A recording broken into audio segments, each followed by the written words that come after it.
Энд амьдрал үнэхээр дажгүй.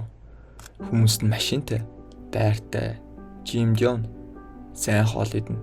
Хайртай хүмүүстэйгээ хамт амьдарна. Яг л хүн бүхний л хүсдэг 50 амьдрал мэт.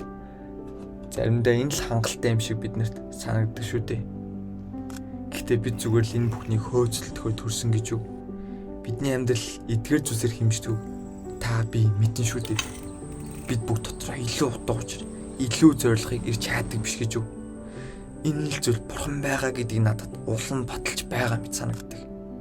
Тэгвэл тэр бурхан яг хин юм бэ? Боддоо юу? Аллах уу? Яг хин гэж бидний маш ихээр хайрласантай өөрийн юм өгсөн тэр бурхан биш гэж юу? Бурхан оршин байдаг. Тэр биднийг хайраараа аврахыг хүсдэг.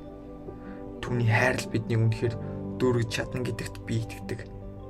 Тэр үнэхээр таны зүрх сэтгэлийн үүдэн дээр зогсоод хаалгыг чинь тогшиж байгаа.